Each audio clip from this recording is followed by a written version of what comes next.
Meus irmãos, bom dia, paz. Bom dia, paz. Bom demais podermos estar aqui de manhã bem cedinho, a gente vai aprender tanto, né? Tantos ensinamentos aqui em pouco tempo que nós tivemos aqui. Isso é fantástico poder ver, ouvir e ver Deus falar no nosso coração através das várias manifestações aqui. Eu vi ontem a alegria da irmã lá na mesa do almoço, percebi a alegria dela. Ela estava ali olhando o zap e ela falou: olha, aconteceu aqui alguma coisa agora. E ela contou lá para a gente a alegria, né, de a gente ver as coisas acontecendo, de ver Deus agindo. Isso é realmente um motivo de nós sermos gratos a Deus e de chorarmos, né, em gratidão ao Senhor pelo que tem feito. Quero agradecer, Bebeto, a alegria de poder estar aqui com você, com a Missão Aliança. Meus irmãos que estão aqui, né? A gente vai tanta gente diferente, encontrei até o pessoal de Nilópolis, né?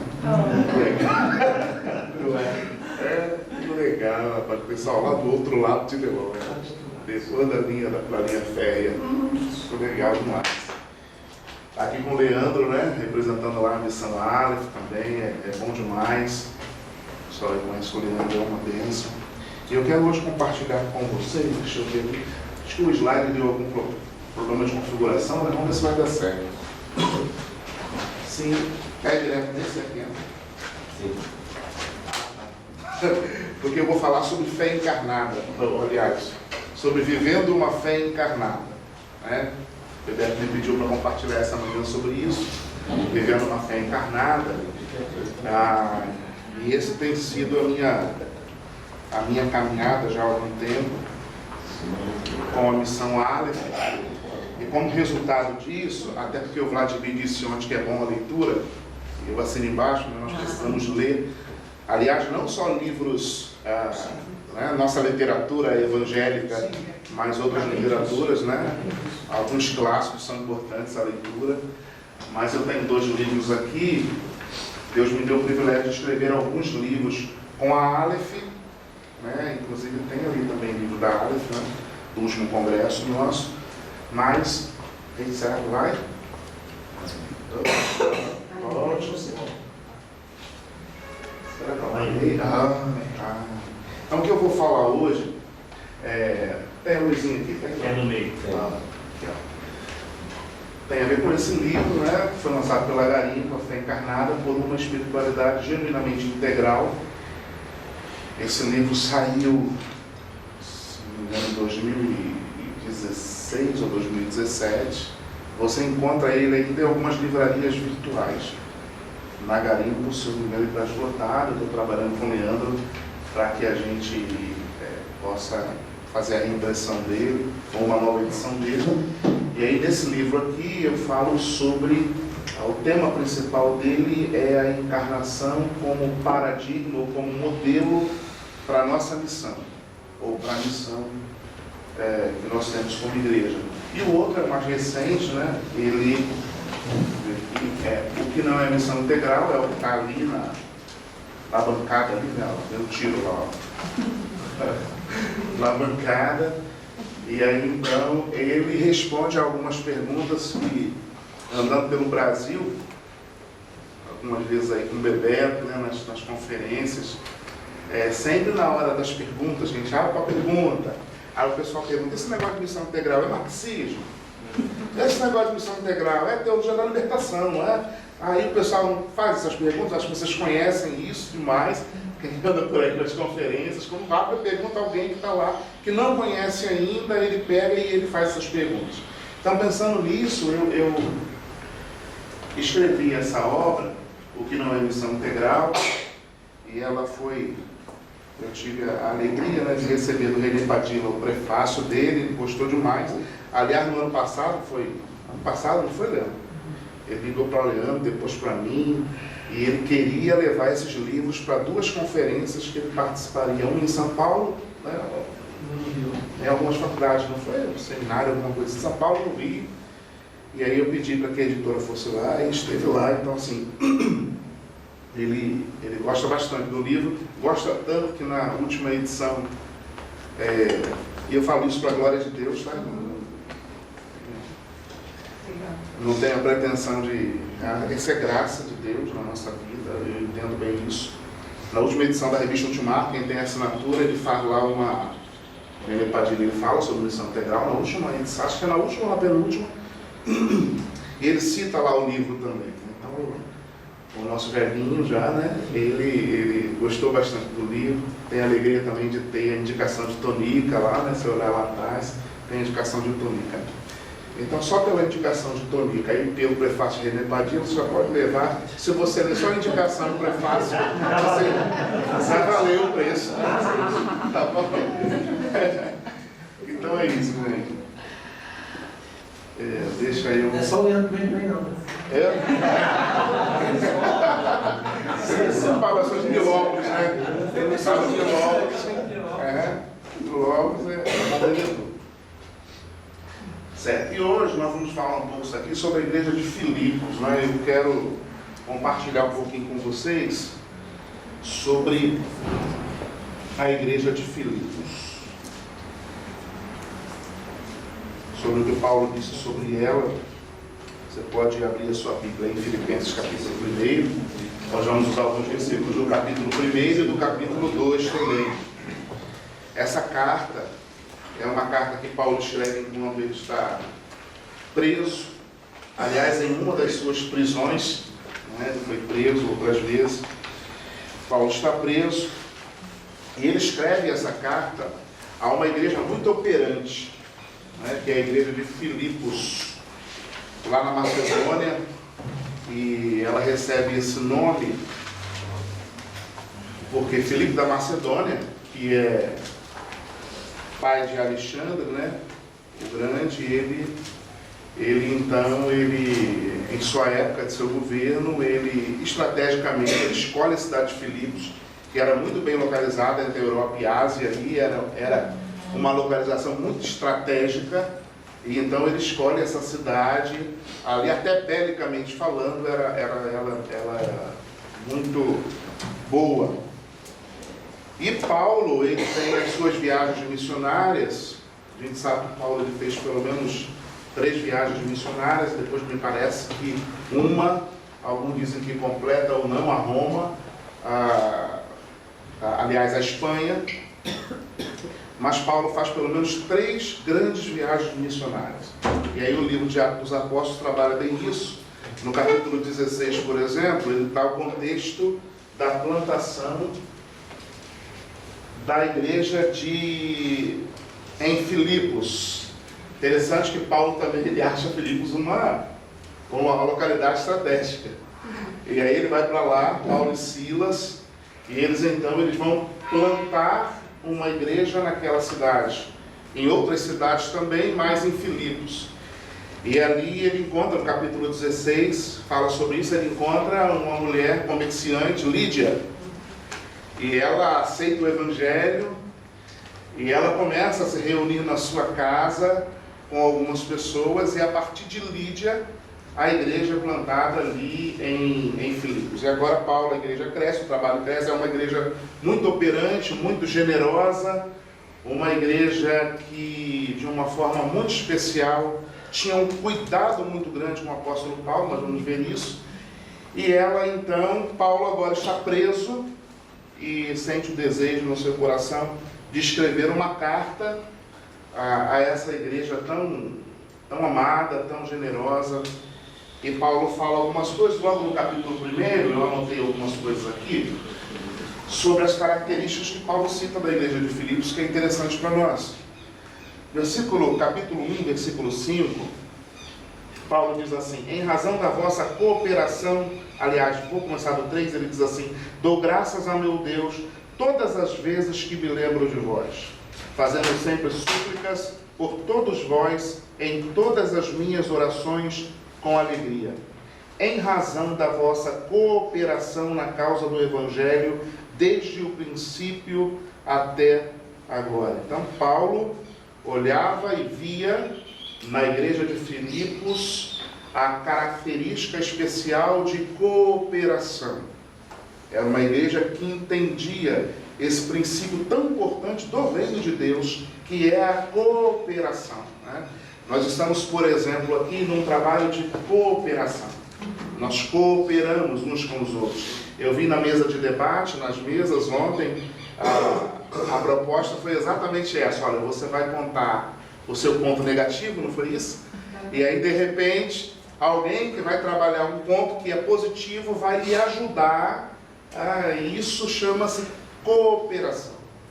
Então, a igreja de Filipos era uma igreja que cooperava. Segundo, capítulo 1, versículo 6, diz assim: estou certo disto, aquele que começou a boa obra em vós irá aperfeiçoá-la até o dia de Cristo Jesus. Então, uma das características também daquela igreja é que ela era uma igreja, ao que aparenta, ensinável, e que ela estava em constante processo de aperfeiçoamento do Espírito. Isso é muito relevante para a nossa vida. Essa vontade de aprender com o outro. Uma igreja que olha para o outro e enxerga e consegue perceber na fala do outro a voz de Deus para o coração dela, para a atuação dela, para a ação dela. Então é muito bom quando a gente vem aqui e a gente consegue ouvir e ver na fala de todos que falaram essa manhã a voz de Deus por intermédio da fala. Quando o Osés perguntou, quem ouviu Deus aqui? E você começa a perceber Deus em cada fala, em cada alegria ou lamento. Você consegue perceber a voz de Deus quando você faz aquele silêncio, como ele diz aqui, e você consegue entender isso. Então, isso tem a ver com o ensino, com o aprendizado. Isso é importante demais para a nossa vida, porque nós estamos nesse constante processo de aprendizado, porque nós não sabemos quase nada. Essa é a grande verdade. Nós às vezes até pensamos que sabemos muita coisa, mas quando nós escutamos alguém contar outra coisa, falamos, rapaz, eu não sabia nada disso. Eu escutei ele e falou, rapaz, eu achei que eu estava fazendo uma coisa massa, como diz lá no Rio Grande do Norte, mas não, o cara contou aqui, eu tenho que sentar e ouvi-lo. Isso é muito bom, porque nós nos colocamos disponíveis para aprender. E esse era uma das características daquela igreja, da igreja de Filipos. Ela entendia que talvez ela percebesse que já estava fazendo bastante coisa no reino, mas que ela precisava ainda aprender muito, que o Espírito Santo tinha muito ainda a ensinar aquela igreja. E isso é bom demais para a nossa vida quando nós temos essa perspectiva.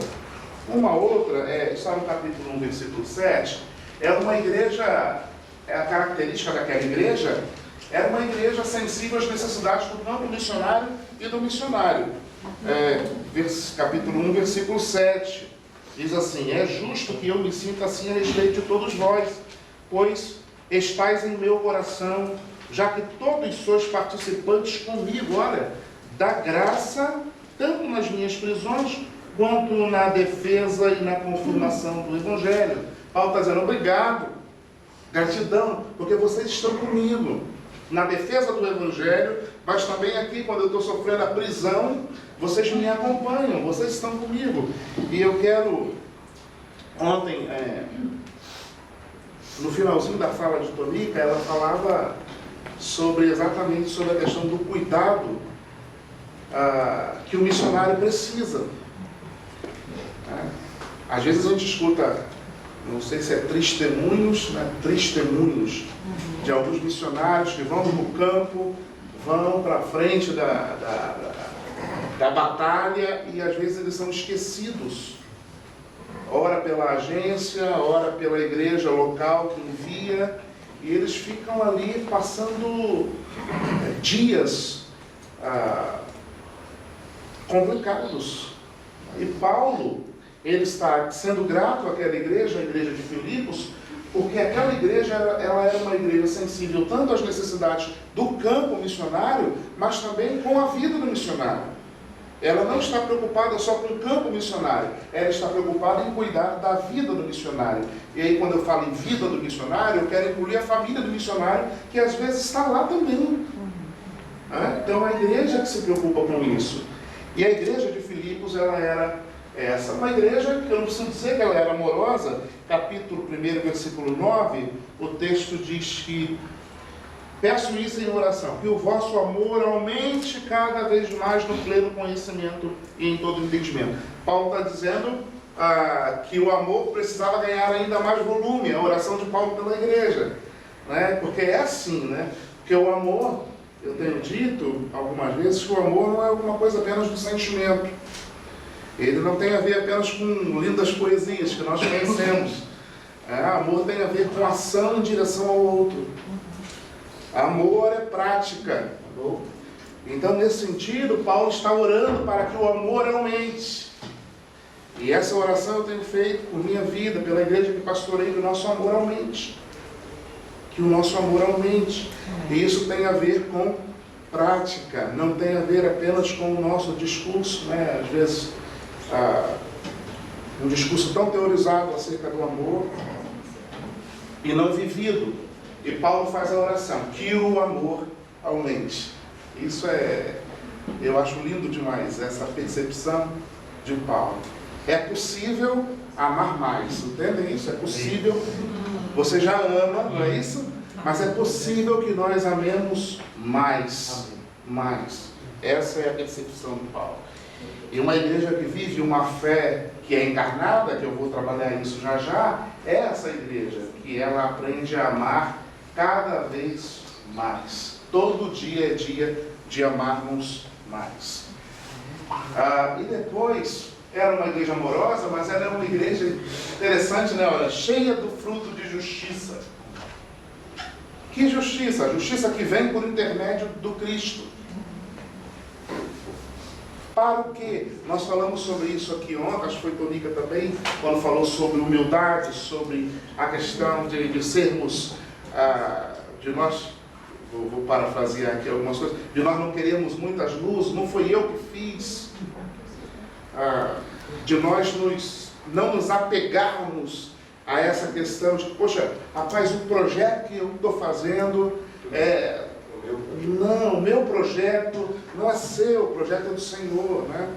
O projeto não é nosso, o projeto é do Senhor, e a gente está ali apenas sendo um instrumento de Deus naquela localidade, do amor de Deus, demonstrando o amor de Deus, porque Deus demonstra o seu amor aos outros pelo nosso intermédio, através da minha vida. Eu sou esse canal do amor de Deus pelas pessoas. As pessoas veem Deus nas minhas ações, nas minhas palavras, no meu acolhimento, no meu cuidado, elas veem Deus. Então, assim, cheia do fruto de justiça que vem por meio de Jesus para o quê? Para a glória de Deus. Tudo que nós fazemos é exatamente isso, né? Nós fazemos para a glória de Deus. É Ele que merece tudo isso.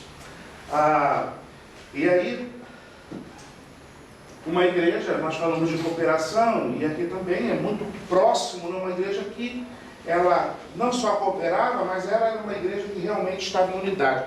Capítulo 1, versículo 27, o texto diz: somente portai-vos de modo digno do Evangelho de Cristo, para que quer eu vá e vos veja, quer seja ausente, ouça acerca de vós, que permaneceis firmes, num só Espírito, combatendo juntos, com uma só alma, pela fé do Evangelho.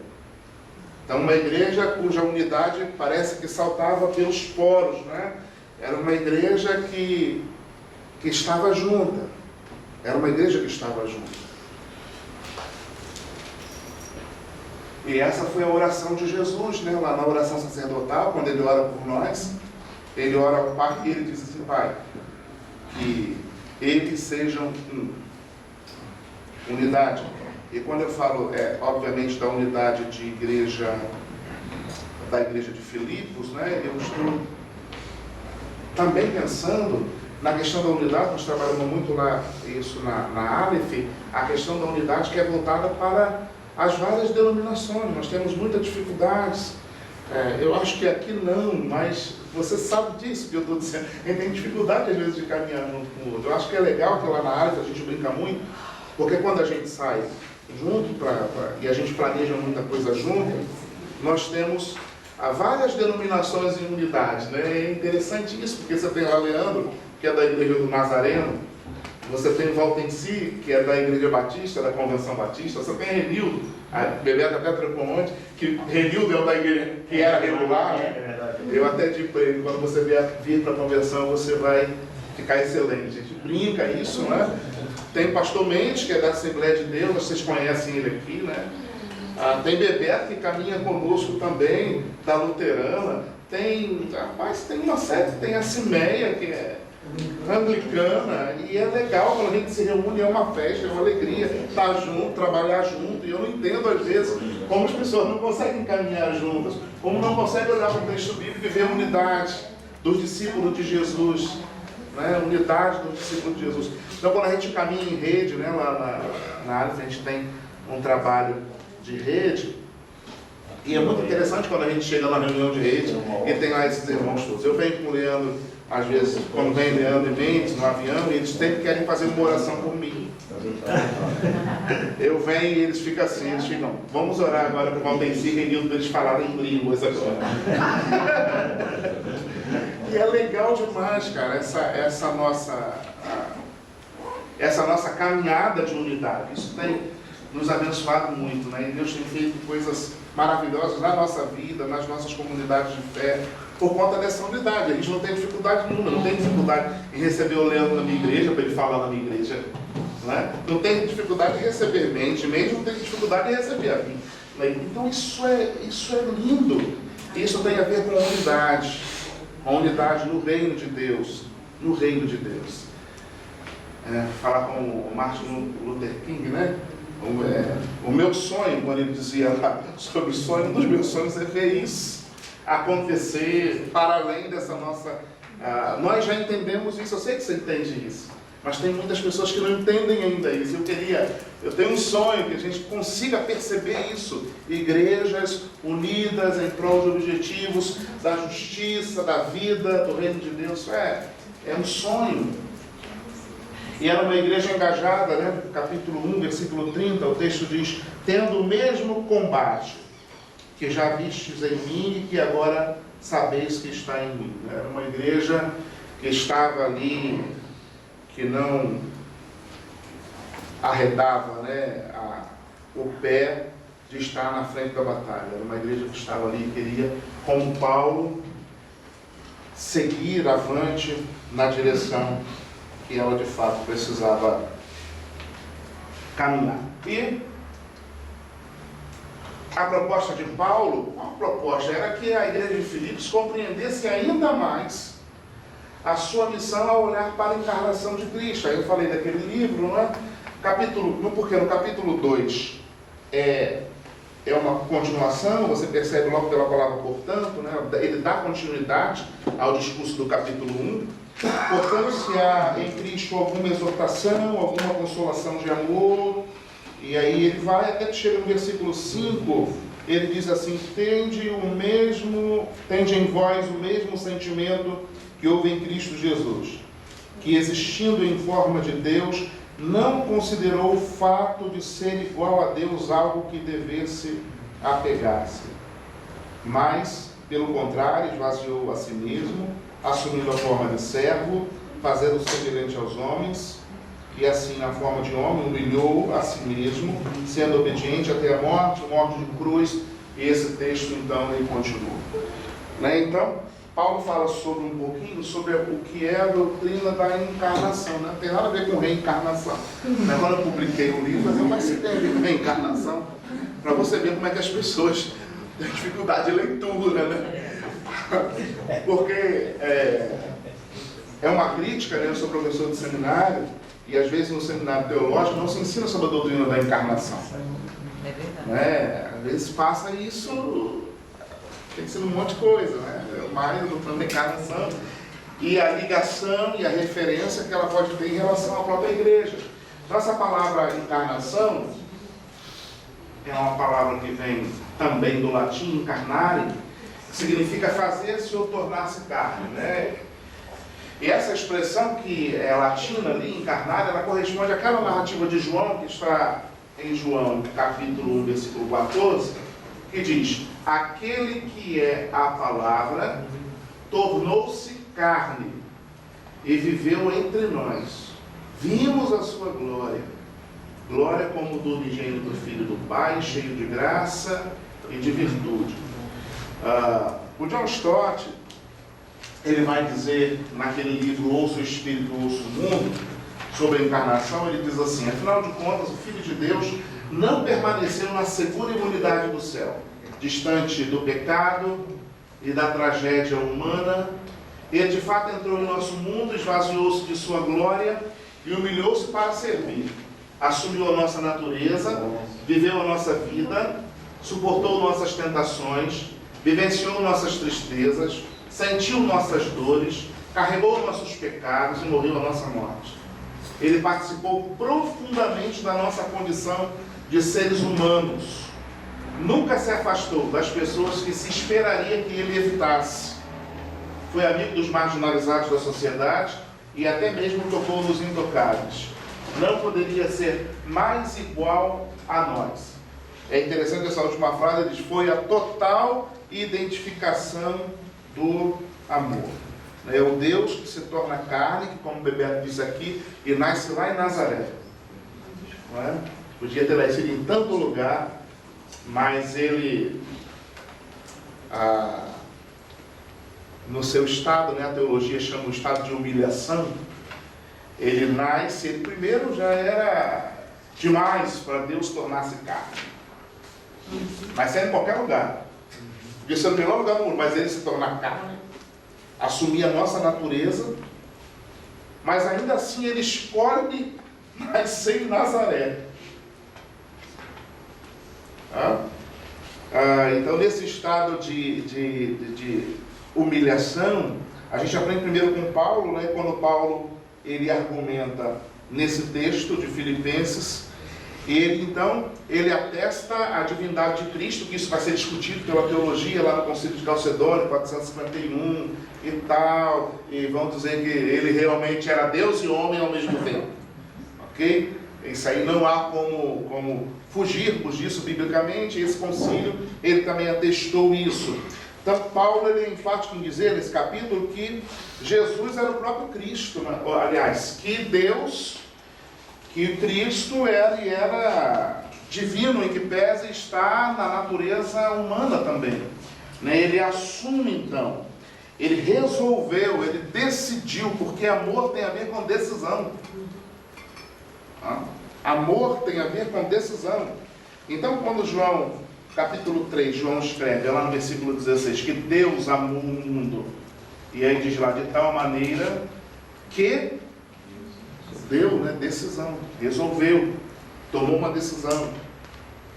Porque amor tem a ver com decisão, tem a ver com caminhada em direção ao outro. Então, ele resolveu assumir também a nossa natureza humana. Ele não deixou de ser Deus, mas ele assumiu uma outra natureza, a natureza humana. E ele veio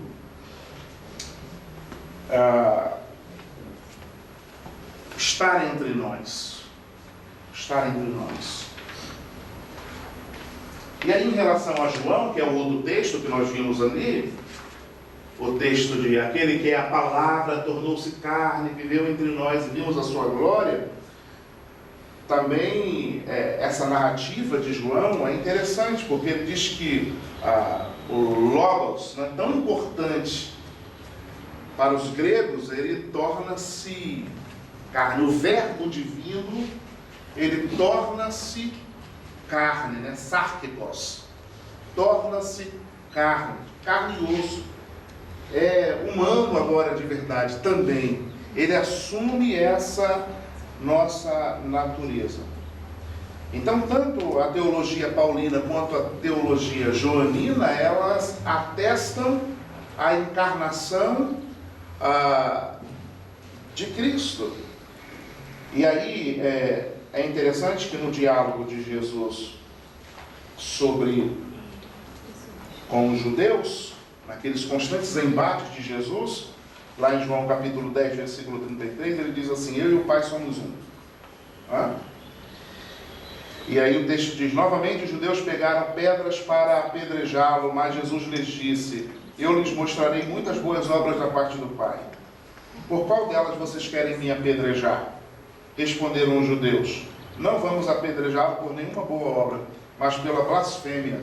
Você é um simples homem que se apresenta como Deus. Então isso era claro no Novo Testamento para as pessoas, né? A fala de Jesus, a fala dos apóstolos era muito consistente. Está aqui, ó, o texto que eu disse. Agora a pergunta é essa, né? A nossa questão é, ok, Valdeci, mas o que é a encarnação de Cristo? Qual é a ligação que você faz da encarnação de Cristo com a missão da igreja? Com a missão da igreja. Vamos lá. Isso aqui não é novidade para a gente. Acho que o Bebeto começou falando alguma coisa nesse sentido aqui hoje. Muitas igrejas entendem que trabalhar com a comunidade, suprir necessidades sociais, trabalhar projetos de geração de renda, pensar no desenvolvimento e transformação da sociedade, entre tantas outras coisas, é perder o foco e correr o perigo de deixar de ser igreja. Afinal de contas, aprendemos durante muitas décadas de que o papel e missão da igreja era salvar almas, sem perceber que almas são pessoas que vivem em um corpo e este ser habita em estruturas. O pecado tanto atingiu pessoas quanto estruturas. E aí é muito comum hoje, por exemplo, eu não sei se você já passou por isso aqui, mas quando você chega na igreja, você fala, rapaz, eu quero fazer um projeto e eu quero usar aqui o espaço do templo da igreja para abrigar aqui, para as aulas de balé, por exemplo. Eu queria, porque a gente não tem um outro espaço aqui no patrimônio, e nós queríamos usar, não, aqui não pode, porque isso é profanar o templo, né? Você botar uma aula lá de jiu-jitsu dentro do templo, isso é uma coisa. Então a gente ainda, não é? Então a gente ainda, você colocar pessoas, Bebeto falava aqui hoje sobre a importância, a gente dá mais valor ao culto do que a vida. Não é? Bebeto falou isso, acho que foi ontem, dá mais valor às vezes ao culto do que a vida. Você imagina uma igreja, ela, por conta de uma catástrofe natural e tudo, culto de domingo, né? Que é aquele templário domingueiro. O pastor chega e diz assim, olha gente, deu uma enchente na cidade, tem gente desabrigada e eu quero, até que o poder público faça alguma coisa, acolhê-las aqui. E o único local que tem é o local aqui para ir no templo. Você vai ter, talvez o pastor perca lá a posição dele, a função naquela igreja e ele vai embora, porque nós vivemos ainda assim. Não, essa ainda é uma realidade no nosso Brasil. Tá? Essa ainda é uma realidade. Muitas igrejas ainda pensam assim.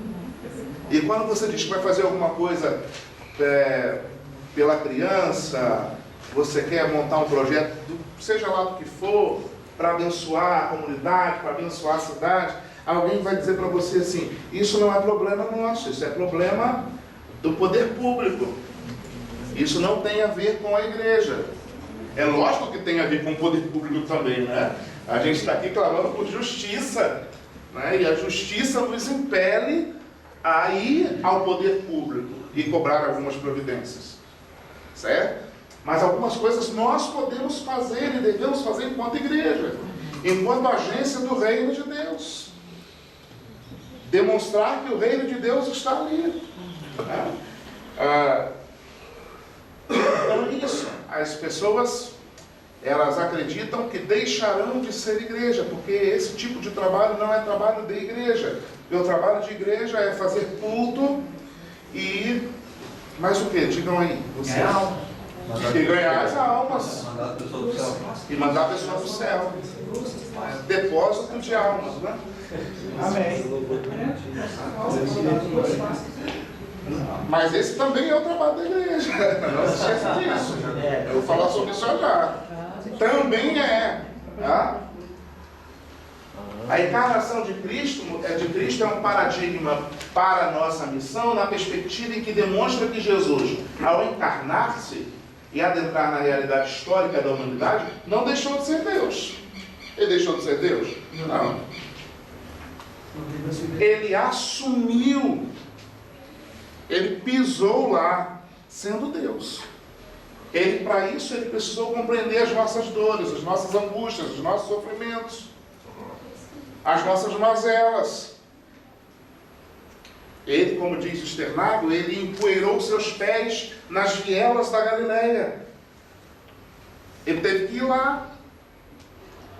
O amor que o constrangia fez isso. Fez com que ele fosse. E de igual forma a igreja não deixa de ser igreja quando ela vai lá. Pelo contrário, ela cumpre o seu papel de igreja. Quando ela vai.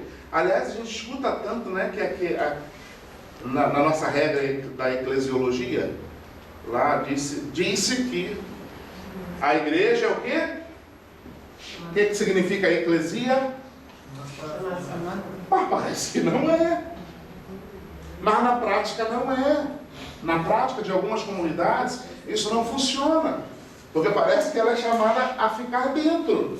Ela não sai.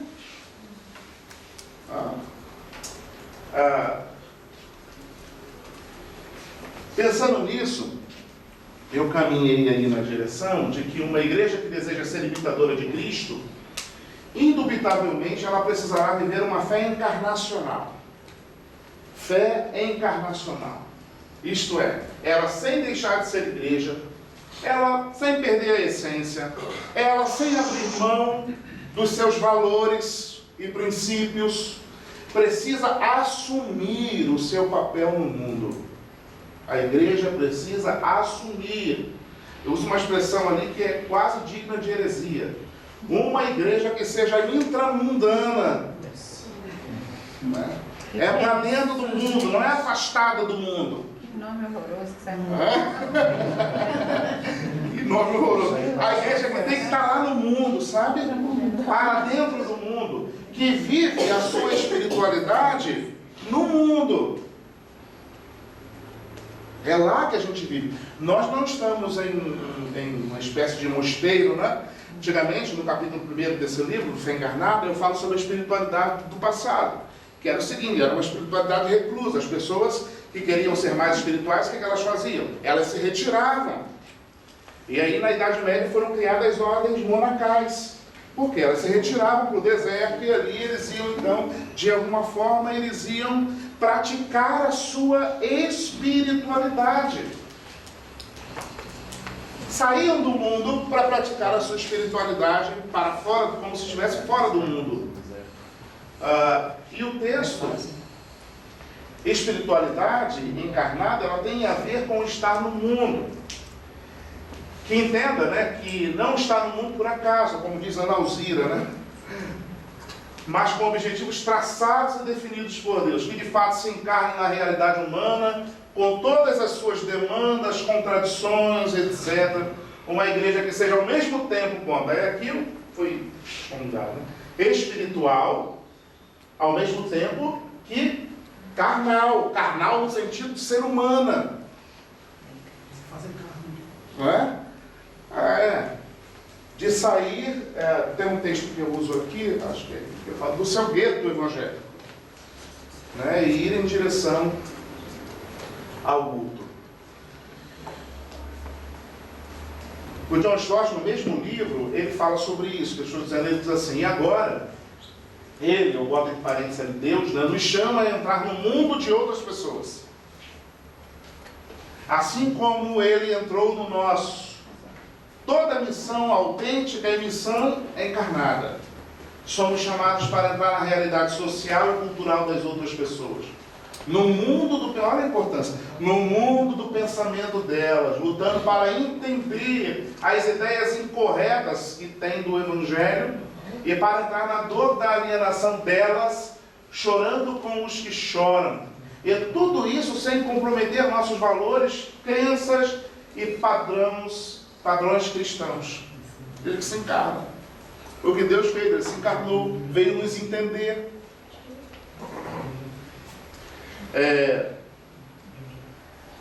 Eu acho que foi Tonica que disse ontem para nós, quando ela estava em Angola, eu presto muita atenção, sabe, nas coisas, escrevo, anota. Ela disse que tinha um rapaz que eu acho que era ateu, não era isso? Imagine, você tem que conhecer, entender a cabeça dele. E ela disse que uma vez ele ia, tá certo. O outro dia, entendendo, se aproximando, né? Se aproximando, até que o ateu se tornou o crédulo. Que legal! Isso é a igreja que vai lá onde o outro está e tenta entender o porquê ele não crê. Por que ele não crê? John Stott também fala em outro livro, A Igreja Autêntica, que fala assim que a igreja tem essa dupla identidade, como se ela tivesse dois passaportes. Ela é santa, mas também mundana. Santa e profana. Profana no sentido de estar no mundo, né? Porque essa palavra profana, pelo menos, ela tem um tom pejorativo às vezes, né? Mas a palavra profano, para a ciência das religiões, ela significa, profano significa simplesmente aquilo que não está no local do sagrado. É o contrário de sagrado. E não profano como alguma coisa diabólica. Entende? Então é isso. E aí eu vou terminar aqui. Eu quero passar para vocês. E depois a gente vai ter umas perguntas, não tem, Bebeto? É por isso que eu estou... E eu quero fazer aqui minhas considerações finais sobre isso. Viver uma fé encarnada tem a ver com uma fé que seja produto de uma espiritualidade saudável, geradora de resultados, olha só, resultados concretos na história de vida das pessoas. Lembram-se eu acho que a gente conhece bem essa história, né? Que é a parábola que Jesus conta do bom samaritano. Resultado concreto na vida daquele homem. O samaritano que está de viagem e que ele faz alguma coisa que aqueles que deveriam fazer não fizeram. E aí é interessante que tem 3 momentos naquela passagem ali que a gente escuta muito. O primeiro é o momento em que ele precisa parar e ele precisa ir lá. Ele não pode olhar de longe, porque de longe você não tem a perfeita percepção do que está acontecendo com o outro. Às vezes nós olhamos de longe.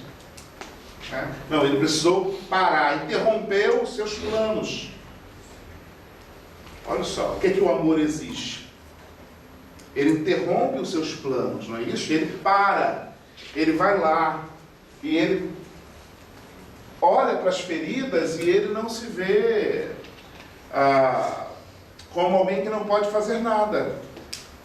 Ele mesmo primeiro cuida das feridas daquele homem. E aí a gente sabe que depois ele também gasta dos seus recursos e do seu dinheiro, e ele coloca aquele homem numa pousada. E mais do que isso, ele diz, olha, se ele gastar mais, aí se der mais o tratamento dele, quando eu voltar de viagem, eu passo aqui novamente e eu banco. Por quê? Porque amor... Será que esse homem produziu o resultado concreto na história de vida daquele homem a quem Jesus está contando essa parábola, essa história? Né? Será que ele produziu o resultado concreto na vida daquele homem? Eita, rapaz. O que eu fiz aqui? Bote aí de novo para mim.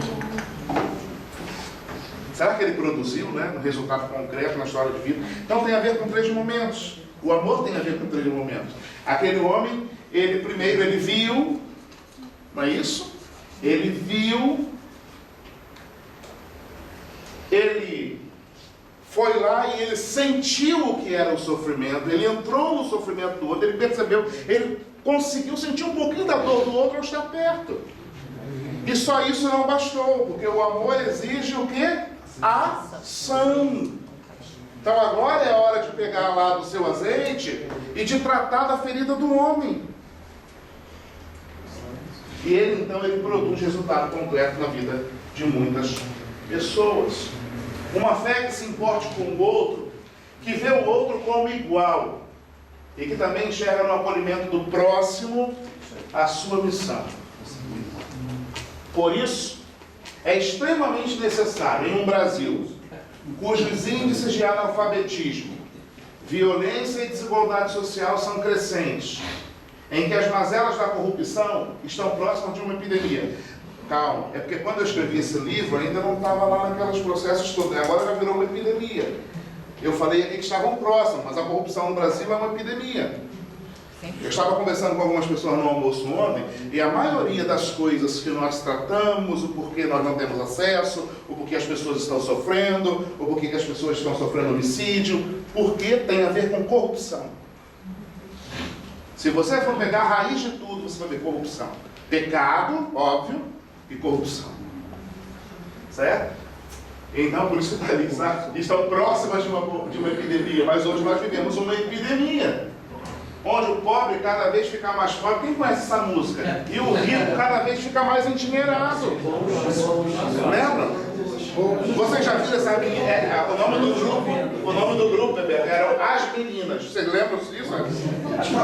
Vocês, ou As Profetas, vocês ouviram elas cantarem mais essa música? São profetisas. Né? O pobre cada vez ficar mais pobre, o rico cada vez ficar mais rico, o que está em cima continua, o que está embaixo desce mais. E bom xibom, como é que é? Bom xibom.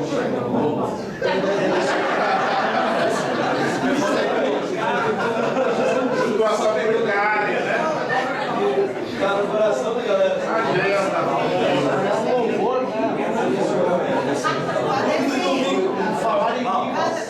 Não fale isso no fundo do domingo, viu? Começa com o Fala Nacional para ver se o povo vai também. Ó, aí é o seguinte, ó. Onde o flagelo da fome, ainda leva multidões à inanição e morte, né? Como é que no Brasil ainda tem gente que morre de fome, né? Eu vi isso lá no Haiti. Eu estive lá no Haiti em 2006, passei 7 meses numa missão da PAR lá da ONU, e você via as pessoas que morriam com imunidade, pelo menos naquela época que eu ouvia lá, eram pessoas com 50 e poucos anos. Morriam de malária, de outras doenças, e alguns de fome. Mas no Brasil, nós também não estamos distantes disso, algumas realidades que vocês conhecem. Certo? Então como é que pode, né? Olha, flagelo da fome ainda leva multidões à inanição e morte, onde o descalabro público atinge patamares alarmantes, onde a falta de cuidado com o meio ambiente é criminosa. E os digam lá os moradores de Mariana, porque foi na época que o livro foi escrito, tá, gente? Hoje tem as queimadas e mais uma série de outras coisas. No estado de Minas Sobradinho, né? No estado das Minas Gerais, os quais tiveram seus direitos humanos vilipendiados. Onde ideologias que nós conhecemos bem querem enfraquecer a importância da família como principal instituição da sociedade. Sobretudo onde, pela falta do conhecimento de Deus, vidas, famílias inteiras estão perdidas. Que a igreja se mostre e seja percebida como fiel representante do reino de Deus na história, dentro da história. Uma igreja que de fato viva uma fé encarnada, uma fé real, e não alguma coisa teorizada e fictícia. Amém. Que Deus nos abençoe, em nome de Jesus. Amém.